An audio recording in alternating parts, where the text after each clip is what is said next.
यांचं स्नेहादरपूर्वक सहर्ष स्वागत. मी खुर्च्यांवरती आसनस्थ होण्याची विनंती करतो.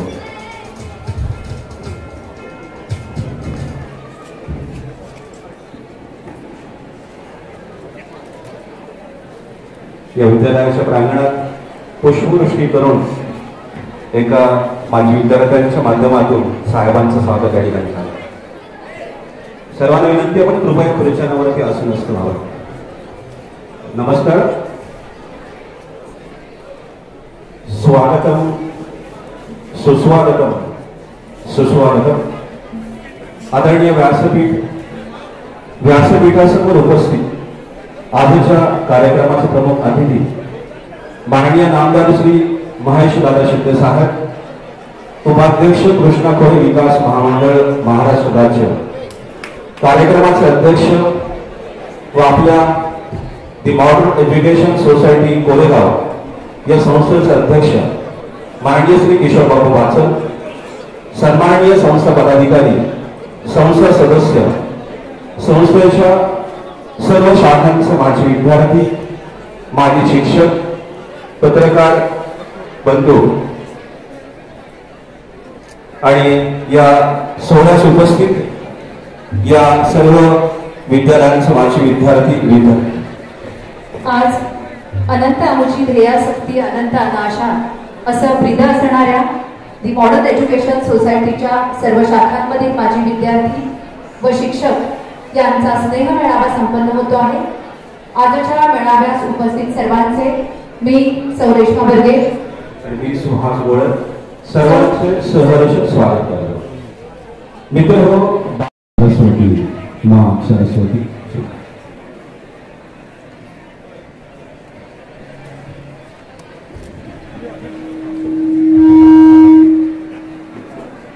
जय इतरत्र माझे विद्यार्थी उभे असताना विनंती, आपण कृपया इतर जागा असेल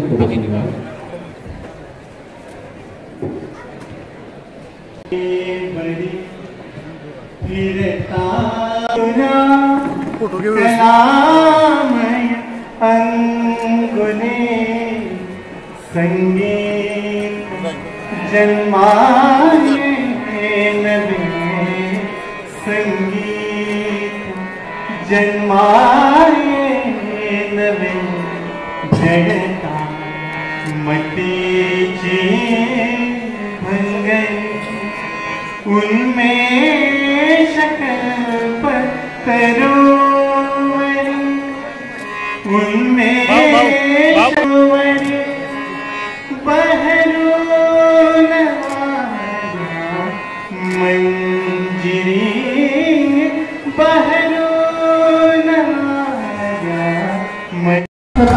यांच्या हस्ते हा सन्मान शाल श्रीफळ पुष्पगुच्छ व भेटवस्तू देऊन होतं.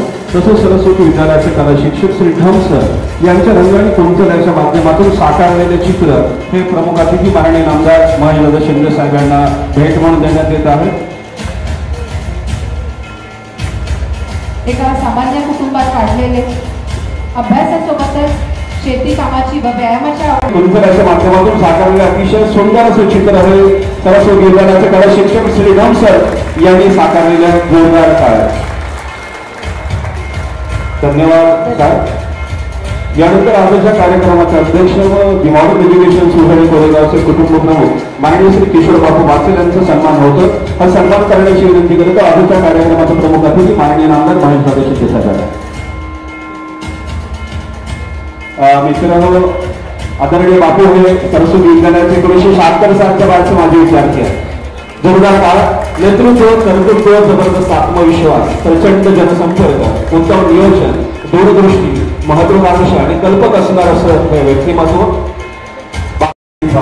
सर, आदरणीय श्री लोंढे सर,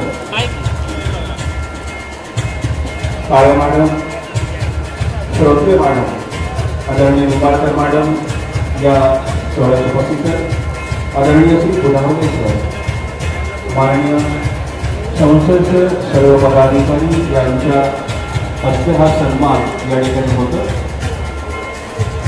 माननीय श्री एम.डी. भोयरे सर, माननीय श्री नामदार सर, आदरणीय श्री निकम सर, आदरणीय श्री सत्यनारायण भुजकर सर, आदरणीय डी.एस. चव्हाण सर, आदरणीय पी.डी. चव्हाण सर, माननीय श्री एम.पी. चव्हाण सर, सुकाळे काका, रणभोर काका, तुबाळे काका, पी.के. पाहिजे sir, Shirtode sir, Shirke madam, Mane madam, Joshi madam, Maske madam, आपण सर्व या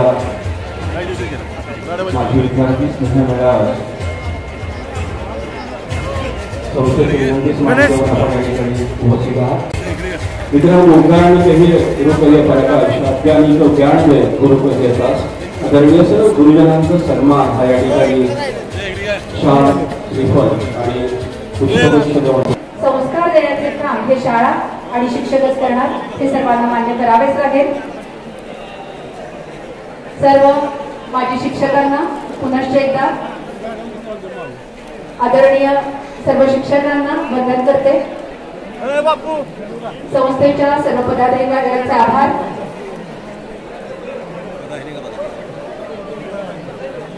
स्थानापन्न व्हावं ही विनंती करतो. यानंतर संपन्न होतो आहे संस्थेच्या वतीनं साकारली गेलेली यशोगाथा तिचा प्रकाशन सोहळा. मान्यवरांना विनंती आहे की आपण या यशोगाथेचं प्रकाशन करावे. सर्व शाखांमधील गुणी विद्यार्थी कला, साहित्य, खेळ व अभ्यास अशा विविध क्षेत्रात यश प्राप्त करून घेत असतात. त्या सर्व गुणी विद्यार्थ्यांचा फोटो या यशोगाथेत छापलेला आहे. यशोगाथेत आपला फोटो बघून त्या विद्यार्थ्यांना आनंद होतो, अभिमान वाटतो आणि ज्यांचे फोटो आलेले नाहीत त्यांनाही आपला फोटो येथे असला पाहिजे यासाठी प्रेरणा मिळत असते. अशी ही यशोगाथा संस्थेच्या विद्यार्थ्यांची. चित्रांचे प्रदर्शन आठवणीतली शाळा या दालनामध्ये मांडण्यात आलेले आहे. या प्रदर्शनाचे उद्घाटन येथील कार्यक्रम झाल्यानंतर होणार आहे आणि त्यानंतर ते पाहण्यासाठी खुले केले जाणार आहे. सर्वांचे धन्यवाद. मित्रांनो, माजी विद्यार्थी मेळाव्याची खबर लागल्यापासून आज थोडासा कार्यक्रमामध्ये बदल झालेला आहे. संस्थेचे अध्यक्ष आपले मनोगत व्यक्त करीत आहेत. सर्व माजी विद्यार्थ्यांना विनंती, आपण कृपया शांतता राखावी.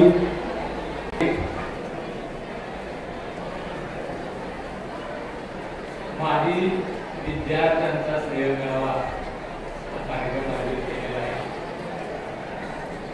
या कार्यक्रमाला प्रमुख पाहुणे म्हणून उपस्थित असलेले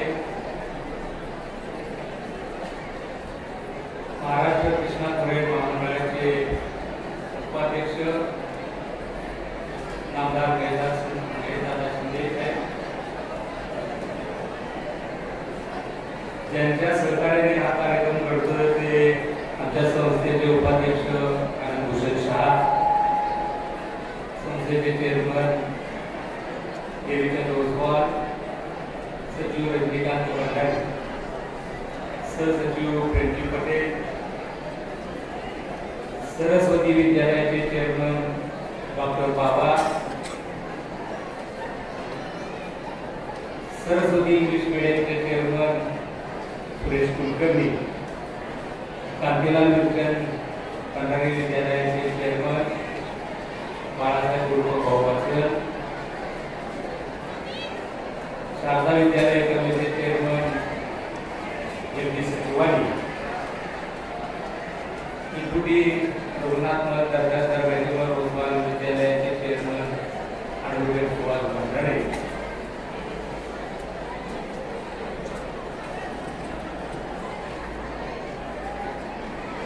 सदस्य मनीष शहा, मॅनेजमेंट सदस्य संदेश गोसावी, मॅनेजमेंट काउन्सिल सदस्य किशोर बर्गे, गणेश बर्गे, सुभाष भंडारी, सुरेश भंडारी, सुधाकर कुलकर्णी, हरिलाल जोशी, सागर गुंजे, निलेश जोशी ही त्यांच्या कल्पकतेतून हा आजचा कार्यक्रम होत आहे ते आपल्या संस्थेचे प्रशासनाधिकारी विठ्ठल सर, या मेळाव्याला उपस्थित असलेले आमचे माजी गुरुजन, संस्थेचे माजी पदाधिकारी, संस्थेचे सभासद, त्याचबरोबर कोरेगाव नगरपालिकेचे पदाधिकारी, नगरसेवक, आमच्या विनंतीला मान उपस्थित राहिलेले सर्व माजी विद्यार्थी, त्याचबरोबर सर्व शाखांचे मुख्याध्यापक, सर्व शाखांचे शिक्षक, शिक्षकेतर कर्मचारी, बंधू भगिनी, खरं तर माझ्या अगोदर प्रास्ताविकामध्ये या कार्यक्रमाचं महत्व, कार्यक्रमाची कशा प्रकारे सुरुवात झाली या संदर्भामध्ये सुभाष भंडारेंनी सांगितलं, पण तरी सुद्धा पुन्हा एकदा मी त्या विषयाला येतो. आपल्या सर्वांना माहिती आहे की आपल्या या संस्थेची स्थापना 1941 साली झाली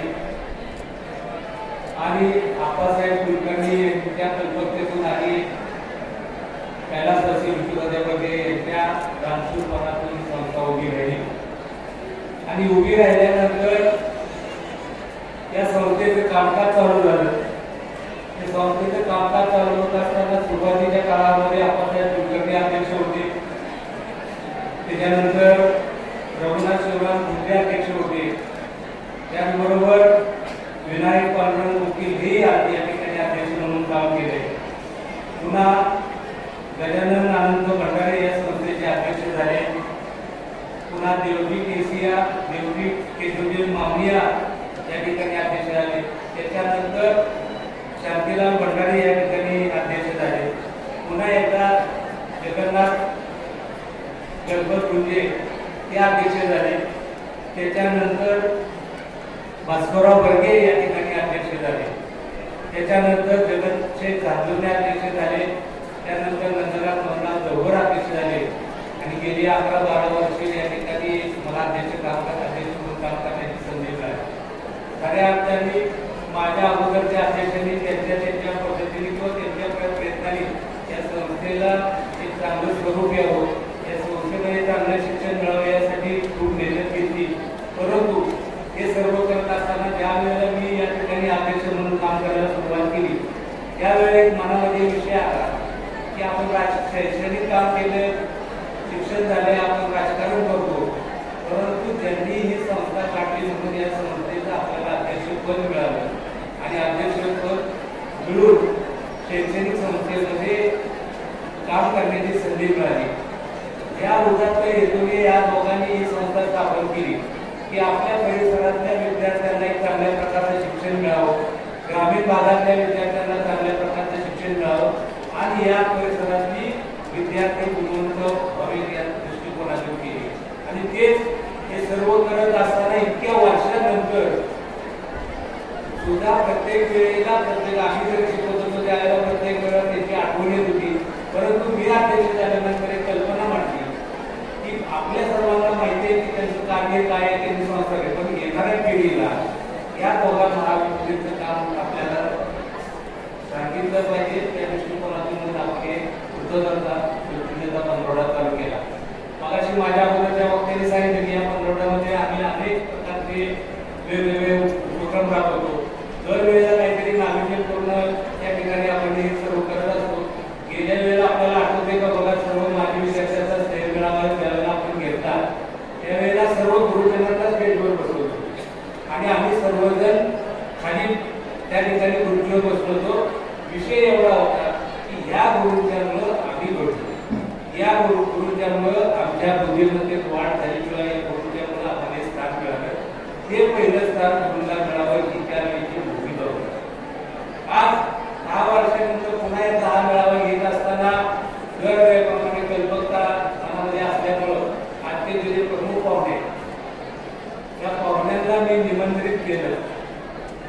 खरं तर ते या वेळेला त्यांचा नियोजित प्रोग्राम परदेशामध्ये होता, परंतु 2 दिवसाची सुट्टी काढून या कार्यक्रमासाठी आलो. मी संस्थेमार्फत आणि सर्व माझ्या विद्यार्थ्यांच्या मार्फत आपल्याला भेटवत देतो, तुमचे आभार मानतो.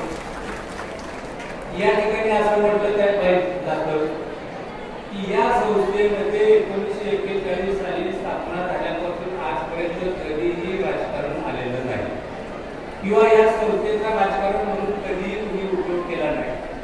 आम्ही सुद्धा या ठिकाणी 10-11 वर्षे काम करत असताना कधीही या संस्थेचा राजकारणासाठी आपल्याला उपयोग व्हावा या दृष्टिकोनातून कधीही कामकाज केलेलं नाही. परंतु आम्ही तुम्हाला सांगितले की मेळाव्याच्या त्यावेळेस नेहमी मिळालं होतं की नवीन कल्पकतेनं आपण पावले ठरवत असतो. गेल्या वेळेला माझे शिक्षणाला झालं, आज एक उमदं नेतृत्व, कल्पक वृत्ती असलेली, दूरदृष्टी असलेली, की मी एवढ्यासाठी म्हणतो की आपल्या सर्वांना ज्ञात असेलच, परंतु हार्डली आपलं सगळं शिक्षण 20-22व्या वर्षी संपतं आणि 20-22व्या वर्षी शिक्षण संपल्यानंतर तुम्ही आम्ही आपल्या व्यक्तिगत कुटुंबाच्या परवरिशला तयारी करतो.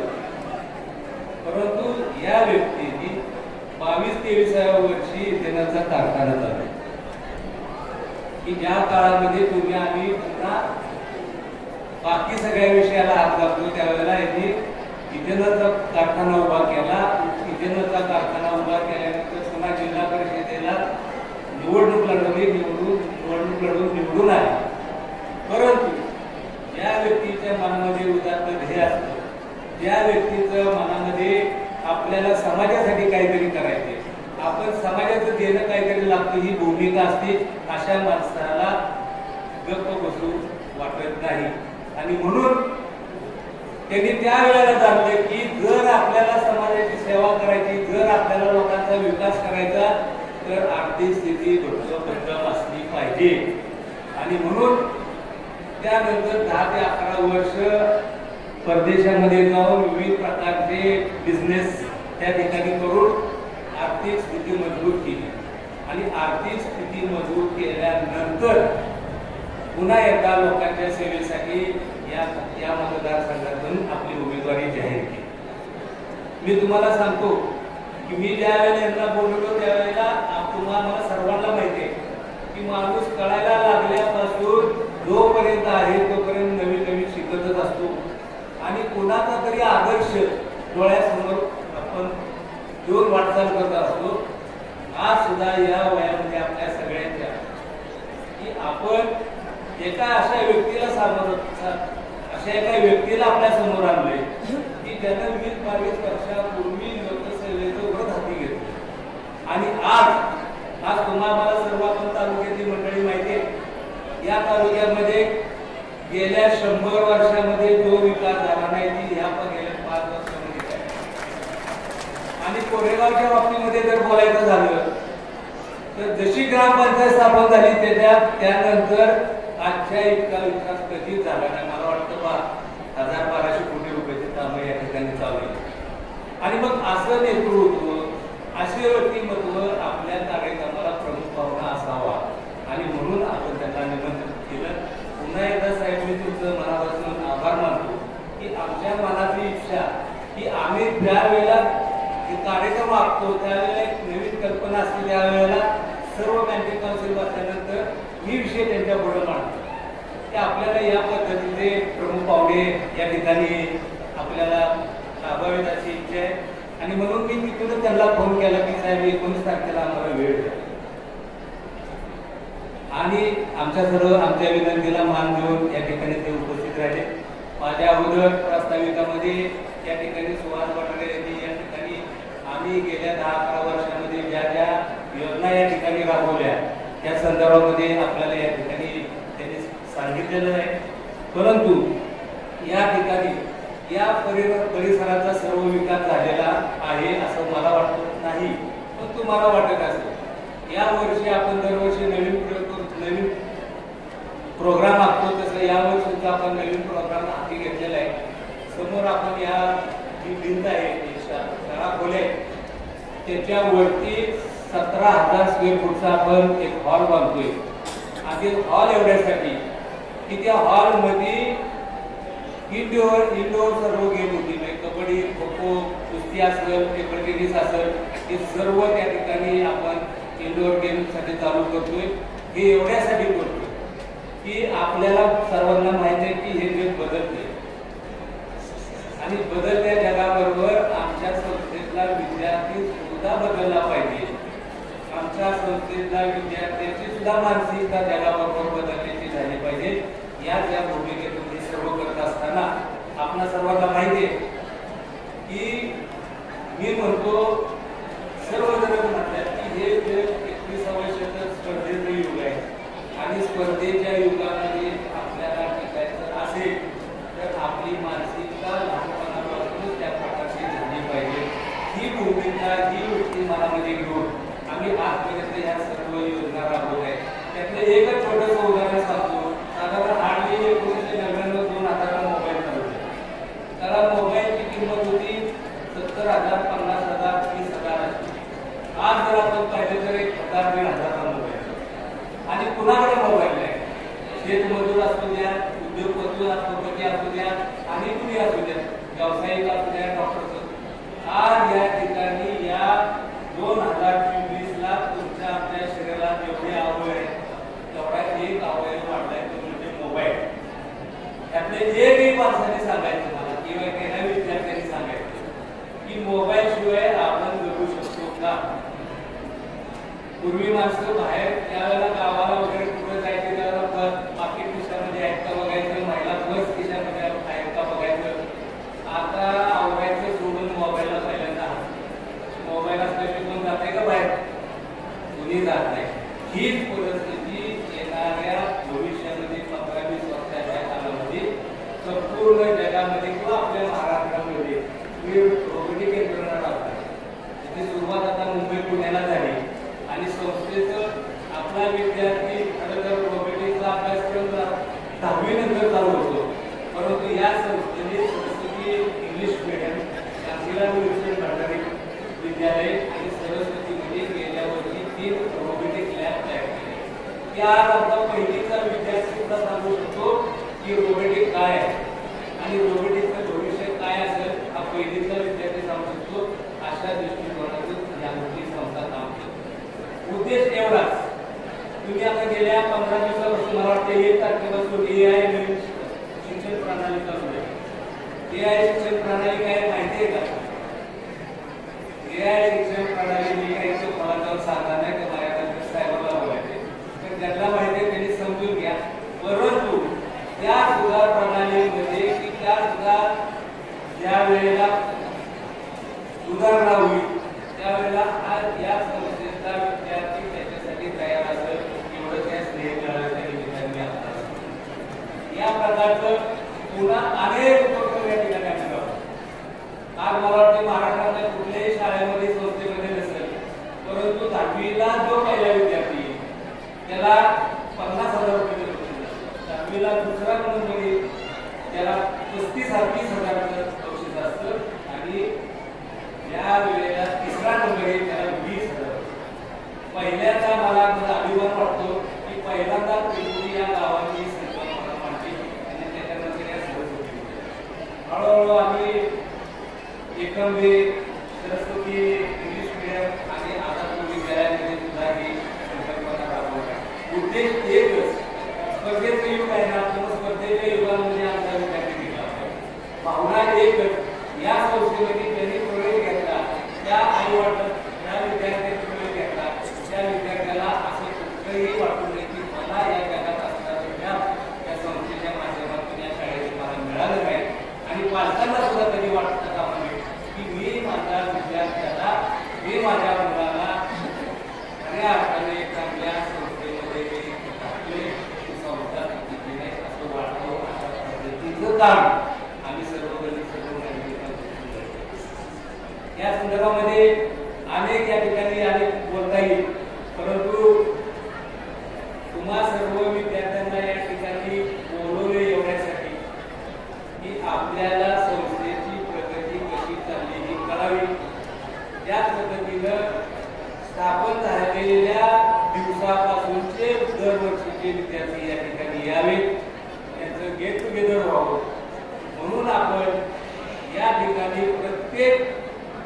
सालानुसार प्रत्येकाला प्रत्येक वर्गाने करून दिलेली आहे आणि त्या मध्ये आपण सर्वजण एकत्र येऊन गप्पा आपल्या गोष्टी कराव्या. कारण मी बघितले की याच्या आधी दोनच वेळा कोणाचा तरी गेट टुगेदर कार्यक्रम व्हायचा, पण या 10-11 वर्षाच्या कालावधीमध्ये सर्व येतात, सर्व सालातले विद्यार्थी गेट टुगेदर करतात. खरं तर गेट टुगेदर म्हणजे खूप चांगली कल्पना आहे. कधी न भेटणारी माणसं भेटतात. कुणाला 20 वर्षापूर्वी, कुणाला 40 वर्षापूर्वी, कुणाला 50 वर्षापूर्वी आपण भेटलेला असतो. त्यावेळेला आपल्या मनात सुद्धा असतं की बाबा माझा वर्गमित्र कसा दिसत असेल, माझी वर्गमैत्रीण कशी दिसत असेल, मैत्रिणीला वाटतं. त्याचबरोबर एकमेकांच्या सुखदुःखाच्या गप्पा गोष्टी होत्या आणि हे सर्व करत असताना मगाशी काल या ठिकाणी 1976 बरोबर झाले 69 काल 1969 त्यांचे सर्व विद्यार्थी या ठिकाणी शुभारंभ करायला आले होते आणि मी त्यांच्यातच बसलो होतो. त्यांनी मला एक उदाहरण सांगितलं की म्हणले बापू हे काय यांचं नाव मुरवले काय का आले हा त्यांना फोन केला होता सीआरला देवी आणि ते आल्यानंतर सगळ्या वर्गातले जे विद्यार्थी होते ते प्रत्येकाला बघायला लागले. आणि तुला केस होते, केस कुठे गेले, तुझे केस पांढरे झाले, तू वापर का करतो.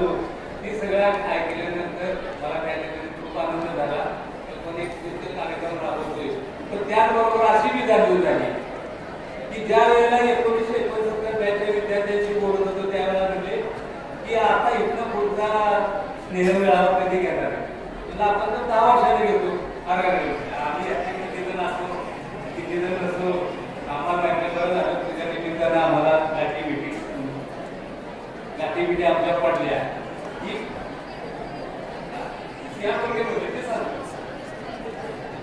ओके. खरं तर देवाला मी प्रार्थना करावी की ज्या आमच्या संस्थेत जे विद्यार्थी शिकले, जे ज्या शिक्षकांनी आम्हाला शिकवलं ते कायम इथंच असावे, कोणीही वर जाऊ नये. की खरं परमेश्वराजवळ प्रार्थना आहे. होत नसतं. काळ आहे, काळानुसार बदलावं लागतं. काळानुसार काल काहीतरी म्हणतात मी म्हणणार नाही तिकडं आहे. तर या ठिकाणी हे जास्त बोलत नाही का या ठिकाणी मेळावा एवढ्यासाठी घेतात की तुझ्या लोकांच्या गाठी पिटी पडाव्या, संस्थेची प्रगती कशी चालावी. या कार्यक्रमाला घेत असताना एक आदर्श नेतृत्व कसं असावं, आदर्श उद्योगपती कसा असावा, आदर्श समाजसेवक कसा असावा म्हणून आपण या प्रोग्रामला तुमच्या समोर पुन्हा एकदा सांगतो उपस्थित केलेलं आहे. त्याचबरोबर सर्व माजी विद्यार्थी, सर्व गुरुजनांना, सर्व विद्यार्थ्यांना माझी नम्र विनंती आहे की आपण या ठिकाणी आलेल्या सर्व विद्यार्थ्यांसाठी भोजन व्यवस्था ठेवलेली आहे. ती भोजन व्यवस्था कार्यक्रम संपल्यानंतर सगळ्यांनी भोजन करून या ठिकाणी आनंदी होऊन जावं अशी माझी आपल्या सर्वांना विनंती आहे. कारण प्रमुख म्हणतात की मला त्याच्यात भरपूर काही करावं लागतं. आपल्याला माहिती आहे की प्रत्येक लग्न झाल्यानंतर एक तरी माहिती होतो आणि तो सांगतो लग्न मालकाची सूचना आहे की जेवण्याशिवाय कुणी जायचं नाही. तसं अध्यक्ष म्हणून माझ्याकडे काम आलेलं आहे. आपण सर्वांनी जेवल्याशिवाय कुणी जाऊ नका आणि असाच आपला रोग प्रेम या संस्थेवर आणि आमच्यावर ठेवावा अशी विनंती करतो आणि सांगतो जय महाराज. धन्यवाद. मित्रांनो, आता बापू यांनी संस्थेच्या वाटचालीचा इतिहास आपल्यासमोर मांडला. वास्तविक ग्रामीण भागातील शिक्षणाची गंगोत्री मांड माझ्या विद्यार्थ्यांचा मेळावा या मेळाव्याला उपस्थित असणारे अध्यक्ष आणि सहकारी माननीय श्री किशोर बापू पाचल, उपाध्यक्ष आनंदजी शहा, सेक्रेटरी भंडारे, सेक्रेटरी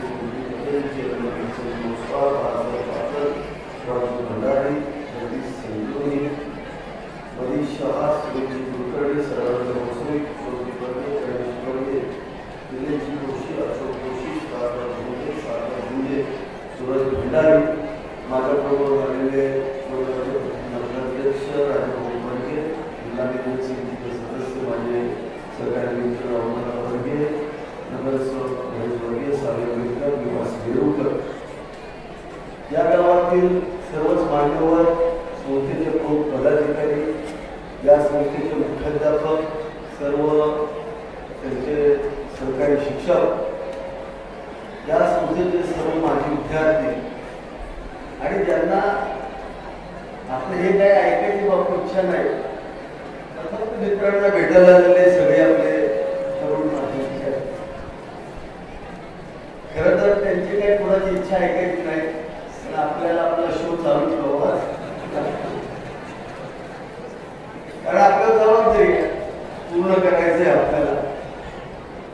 बापूने आता सांगितलं, स्नेह मेळावा घेतला, कशासाठी घेतला बघा ना तुम्ही. 79च्या बॅचची लोक एकत्र आले आणि एकमेकांमध्ये रमले.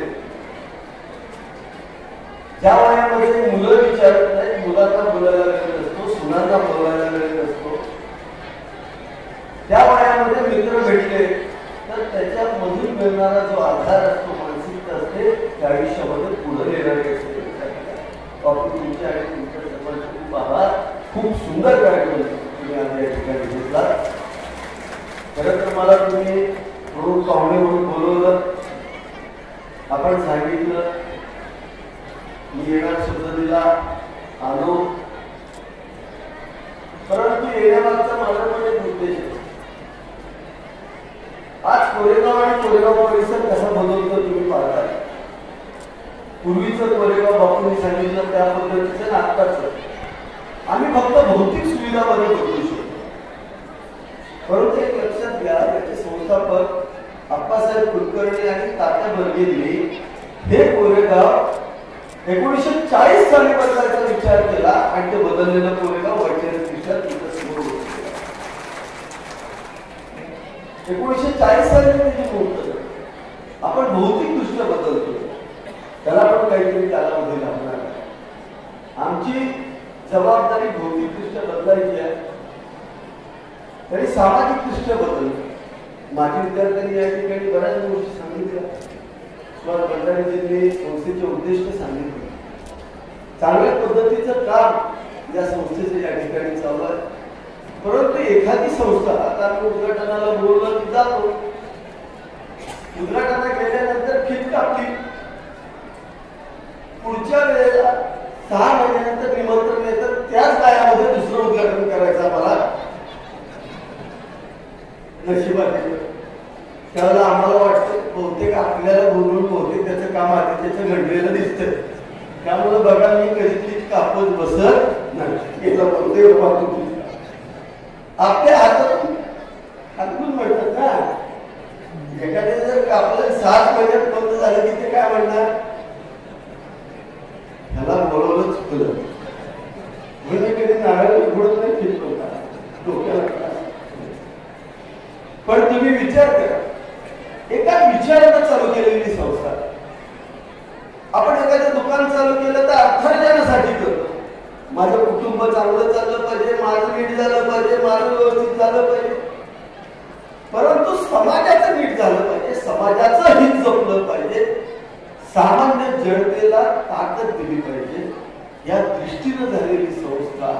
हे विचार मोठा असल्यानंतर ती संस्था कशी मोठी होते त्याचं उदाहरण म्हणजे मॉडर्न एज्युकेशन सोसायटी. एवढा मोठा विचार होता, तो विचार होता, तो विचार घेऊन संस्था चालू केली. आज एवढे विद्यार्थी या ठिकाणी घडवले. बापू म्हणाले 30,000 विद्यार्थी या ठिकाणी घडले. आता इथे माझे विद्यार्थी बसले, माझी एकच माफी अपेक्षा.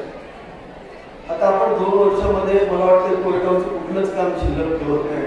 आपल्या नशिबानं नगर विकास खातं पुन्हा आपल्या स्थानात. त्यामुळं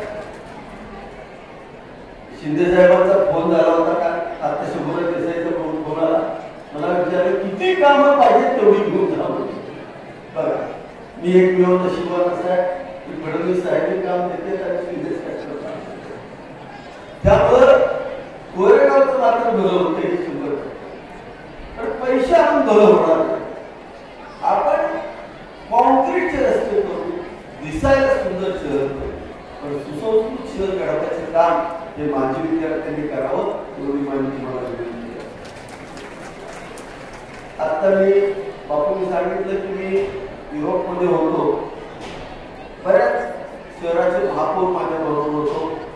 मागच्या मी सांगितलं ओ व्हियाला बहुतेक शहर असतील म्हणतात, तिथले महापौर पण माझ्या बरोबर होते. जगातलं सगळ्यात सुंदर शहर म्हणून मी एक 2-3 वर्षांनी त्या शहराला भेट देतो. ज्याला माद्रिदचे पण सगळे प्रमुख जे तिथले मंत्री होते ते माझ्या बरोबर होते. त्याही शहराला मी भेट दिली.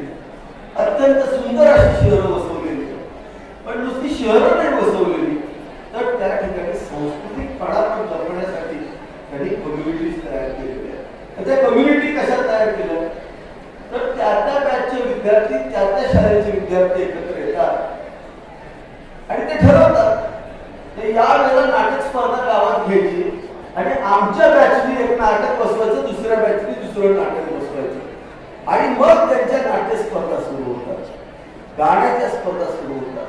हे स्वतःच्या शहराचं सुसंस्कृतपणा जपण्यासाठी आपल्याला सांगतात विद्या आणि कला जपल्या तर आपलं आयुष्य सुखी होतं. पैसे कमवून कधी आयुष्य सुखी होत नाही. पैसे कमवून आयुष्य सुखी होत असतं तर सगळी संपत्ती कोणी दान केली नसती. लक्षात घ्या, संपत्ती दान केल्यानंतर आयुष्य सुखी होतं हा मंत्र तर मोठ्या मोठ्या बिझनेसमॅनला पण सापडलेला आहे. त्यामुळे आनंद कशात मिळवायचा, तर आनंद कला आणि विद्यांमध्ये मिळतो. आनंद हा पैशात मिळतो आणि कला आणि विद्याचा मूळ कुठं घातलं जातं तर ते शाळेत घातलं जातं. ही जी संस्कृती आहे, हा सुसंस्कृतपणा आहे, आपली जी संस्कृती आहे ते पुढे जायचं काम आज तुम्ही केलं पाहिजे. आणि माझी इच्छा आहे, आता आपण कोरेगाव मतदारसंघामध्ये प्रत्येक गावामध्ये कॉन्क्रिटीकरण करतोय, सुंदर गावं करतोय, स्वच्छ गावं करतोय, पण त्याच्याबरोबर प्रत्येक माणसामागं कोरेगावमध्ये 200 पक्षी, 35 झाडं ही लागली पाहिजे. 35 झाडं कुठली लावायची त्याची पण आम्ही आता यादी केलेली आहे. मानसी 35 झाडं लावलीच पाहिजे ही जबाबदारी घेऊन आपल्याला कामाला लागायचं. लक्षात घ्या, त्याच्यामुळे पक्षी येतील आणि पक्षी आल्यानंतर हे पंचमहाभूत जे आपल्याला खडा करायचा कुठलाही अधिकार भगवंताने दिला नाही आणि आपण राजरोसपणे प्राप्त करत चाललेलो आहे, ते आपल्याला पुन्हा चांगली करायचं. त्याचं कारण काय, आज मानसिक स्वास्थ्य सुधारण्यासाठी आपण सगळे एकत्र आलो. परंतु आठवा तुम्ही लहानपणीच्या काळात याच तीळगंगेचं पाणी तिथं जेवला की जाऊन ओढ्याला जाऊन प्यायचं, हे करायला खोटं आहे? आज करू शकता का? त्याला जबाबदार कोण? आम्ही जबाबदार. आमच्या पाण्याचे सगळे स्त्रोत खराब केलेले आहेत. ते स्त्रोत पुन्हा आपल्याला चांगले केले. आपल्या संस्कृतीमध्ये नदीला देव मांडलेला आहे, झाडाला देव मांडलेला आहे. वडाच्या झाडाला पण देव मांडतो, पिंपळाला देव बघतो, आपण प्रत्येक गोष्टीमध्ये देव बघतो. ह्याच्या संकल्पना मांडलेल्या आहेत. कारण ज्या वेळेला ह्या गोष्टी आपण त्याचं संवर्धन करू त्यावेळेला खऱ्या अर्थानं आपलं आयुष्य चांगलं होणार आहे. आज कॅन्सरचा सेन्सेक्स हा जगामध्ये सगळ्यात जास्त भारताचा आहे. एका दृष्टीने आपण प्रगती जाणतोय, सायन्स पुढे येतोय आणि दुसऱ्या बाजूला माणसाचं आयुष्य कमी करतोय. सायन्सचा उपयोग कशासाठी पाहिजे? मनुष्य जीवन, प्राणी मात्रांचं जीवन, त्या पृथ्वीचं आयुष्य वाढवण्यासाठी करते. सायन्सचा वापर जर माणसाचं आयुष्य कमी करण्यासाठी होत असेल तर त्या सायन्सचा काही उपयोग होणार. त्यामुळे सायन्स आणि पर्यावरण एकत्र घेऊन आपल्याला काम करावं लागेल. हेच फक्त माझ्या विद्यार्थ्यांना सांगण्यासाठी एवढाच माझा स्वार्थ होता. फार सुंदर व्यासपीठ तुम्ही या ठिकाणी उपलब्ध करून दिलं. नंतर बापूंनी सांगितलं की मी तेव्हाचा कारखाना 22व्या वर्षी सुरू केला. त्या भारत सरकारचे वाचलेले इम्पोर्ट करण्याला पुढच्या वेळेला ते टार्गेट 40,000 कोटीपर्यंत जाईल. भारतातला पहिला कारखाना चालू केला आणि मग तो कारखाना आज ऊसाचा दर 3200 रुपयापर्यंत देऊ शकतो. त्याचा पुढचा टप्पा आम्ही काढतो. आपण इथेनॉल पासून बायोप्लास्टिक सुरू करतोय, त्याच्यामुळे 4000 रुपये दर देऊ शकू. अशा वेगवेगळे प्रयोग आता केंद्र सरकारच्या माध्यमातून आपण करतो. आज आपण सगळेजण इथं आलाय. खरं तर तुम्ही जर मुलं उठून जाताना पाहिलं असेल मुलं नाही आमचे म्हातारे पण 60 वर्षाचे उठताना एकटे उठले नाही, 8-8, 10 जण एकत्र उठून गेले. लक्षात घ्या, त्यांचा इंटरेस्ट इथं बसण्यात नव्हता. माझा बेंच कुठं आहे ते बघायला जातो पहिला, म्हणून पहिले सगळे बरोबर गेले, सगळे फिरून आले. मित्रमैत्रिणी भेटल्याचा आनंद प्रचंड मोठा असतो. मी माझं शाळेचं गेट टुगेदर करत असतो. आपण आयुष्यामध्ये काहीच नसतो, हे पदं जातात, पैसे जातात, सगळं जातं. पण ज्या वेळेला आपण काहीच नसतो त्यावेळेला जे आपल्या बरोबर असलेले मित्रमैत्रिणी ते निस्वार्थीपणे असतात, त्या प्रेमाचे असतात आणि ते भेटल्यानंतरचा आनंद आज या ठिकाणी ओसांडून वाहतोय. आणि तोच आनंद पाहण्यासाठी आज आम्ही सगळे इथं आलोय. पुन्हा एकदा ही संस्था या ठिकाणी काम करते, त्याच्या पाठीशी मी तुम्हाला शब्द दिला त्या पद्धतीनं जेवढा शासनाचा निधी देता येईल तेवढा जास्तीत जास्त निधी या संस्थेला देणार हा शब्द आज या ठिकाणी आपण सर्वांना देतो. पुन्हा एकदा तुमची इच्छा नसताना का होईल ना, आज आम्हाला तुम्ही या ठिकाणी बोलायची ऐकून घेण्यासाठी इथं बोलायची संधी दिली, त्याबद्दल धन्यवाद देतो. थांबतो. रामकृष्ण हरी. धन्यवाद साहेब. सुसंस्कृत शहर घडवण्याचं काम हे माजी विद्यार्थ्यांनी करावं असं आवाहन शिंदे साहेबांनी केलेलं आहे. माझ्यासह सर्व माजी विद्यार्थ्यांनी हे आव्हान स्वीकारूया. धन्यवाद साहेब. यानंतर सरस्वती इंग्लिश. आज एवढा सुंदर कार्यक्रम आपल्या शाळेच्या प्रांगणात झाला आणि कुठल्याही कार्यक्रमाची सांगता ही आभार मानून करायची असते ही प्रथा आहे. पण आज आपण बारकाईने विचार केला होतो तर समोर स्टेजवर बसलेली सुद्धा माजी विद्यार्थी आहेत आणि समोर बोलवलेले सुद्धा माजी विद्यार्थी आहेत. त्यामुळे कुणी कुणाचे आभार मानायचे हा सगळ्यात महत्त्वाचा विषय आहे की आज आपण संस्थेच्या निमंत्रणाला सर्वजण मान देऊन इथं आला आणि आज आपल्याला या कार्यक्रमासाठी प्रमुख पाहुणे म्हणून आपल्या तालुक्याचे लोकप्रिय आमदार महेशदादा शिंदे प्रमुख पाहुणे म्हणून लाभले आणि त्यांनी आपले विचार म्हणजे निसर्गाशी जवळीक साधा हा जो संदेश त्यांना या माध्यमातून द्यायचा होता तर त्यांनी अत्यंत चांगल्या पद्धतीने दिलेला आहे आणि शाळेवरील संस्थेवरील आणि आपल्या गावावरील आणि तालुक्यावरील सुद्धा प्रेम त्यांनी व्यक्त केलेलं आहे. आज या कार्यक्रमासाठी ते व्यस्त वेळातून उपलब्ध झाले.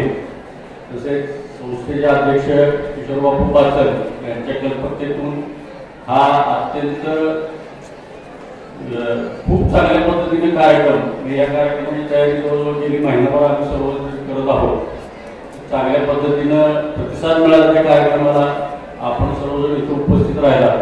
तसेच संस्थेचे सर्व सभासद सन्माननीय व्यासपीठ उपस्थित सर्व माजी शिक्षक माजी विद्यार्थी आणि पत्रकार बंधू भगिनी या सर्वांनी या कार्यक्रमाला उपस्थिती लावली त्याबद्दल सर्वांचे मी आभार मानतो. धन्यवाद देतो. यानंतर स्नेहभोजनाचा कार्यक्रम सरस्वती इंग्लिश मीडियम स्कूलच्या प्रांगणामध्ये आयोजित केलेला आहे. सर्वांनी त्याचा लाभ घ्यावा. धन्यवाद.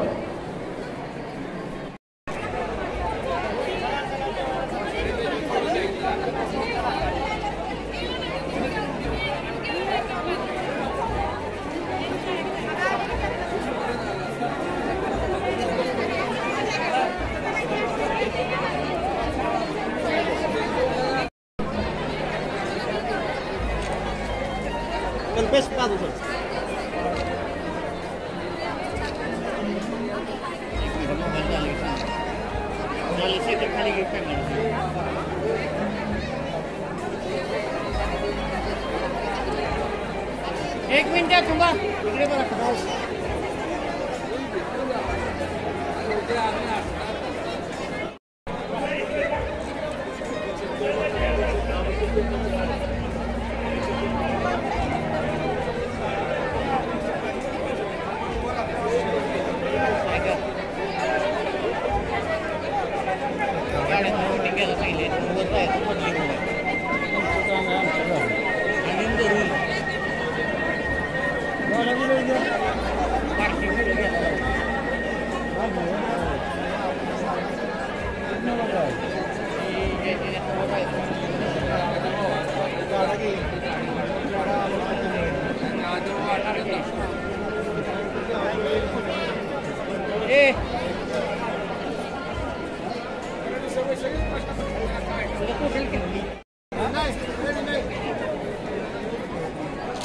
इकडे समोर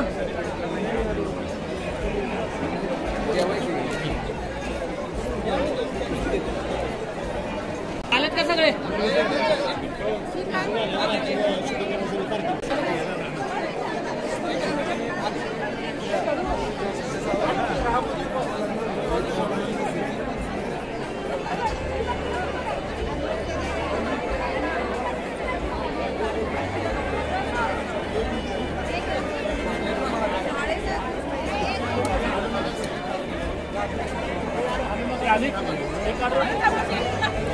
राहू द्या, येऊ द्या सगळे. आम्हा येतात सगळे.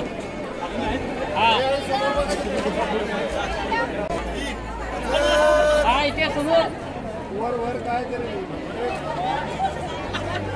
स्माइल स्माइल स्माइल नाही स्माइल. इकडे इकडे ओके समोर.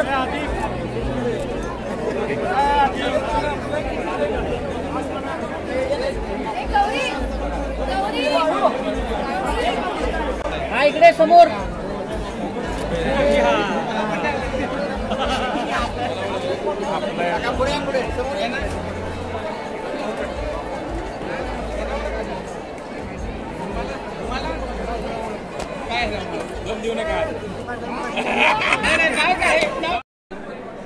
आज माजी विद्यार्थी स्नेह मेळावा सरस्वती विद्यालयाच्या प्रांगणामध्ये संपन्न होत आहे. विशेष आनंद होत आहे की आज आमचे सर्व माजी विद्यार्थी एकत्र आले, त्यांच्याशी आम्हाला हिंदू साधता आलं, त्याप्रमाणे गप्पा गोष्टी करता आला आणि जुन्या आठवणींना उजाळा आला. आणि त्यानिमित्तानं सर्व माजी विद्यार्थ्यांना या ठिकाणी आम्ही त्यांच्या पुढच्या वाटचालीसाठी शुभेच्छा देतो. मी जयदीप बर्गे 2003 साली 10वीमध्ये होतो सरस्वती शाळेमध्ये. आज मी एक चांगल्या पदावर आहे का तर शिक्षकांचं त्यावेळेचं मार्ग आणि त्यावेळेचं मार्गदर्शन जे आम्हाला मिळालं त्याच्या आज जेव्हा मी आज एवढ्या मोठ्या पदावर आहे, आज आम्ही सगळी भेटलो खूप वर्षानंतर सरस्वती शाळेचे कमिटीचे सर्वांचे आभार मानतो. त्यांनी आज आम्हाला सर्वांना एकत्र या मंगलमय प्रसन्न म्हणायचं, आमच्यासाठी मंगलमय प्रसन्न म्हणायचं, त्याबद्दल सर्वांचं मी आभार व्यक्त करतो आणि धन्यवाद. नमस्कार, माझे नाव कोमल अत्रे. मी 2003 साली 10वी या वर्षातून 10वी पास झालेली होते. आता मी सायकोलॉजिस्ट आहे. या शाळेमुळे मी एका पदावर पोहोचले. लोकांची सेवा जनसेवा करण्याची मला याच्यामुळे संधी मिळाली. म्हणून मी शाळेचे आणि पूर्ण विद्यालयाचे आणि माझ्या मित्रमैत्रिणींचे भेटण्याचं आम्हाला सौभाग्य मिळालं. याच्यासाठी संस्थेचे अभिनंदन करते आणि धन्यवाद सुद्धा मानते.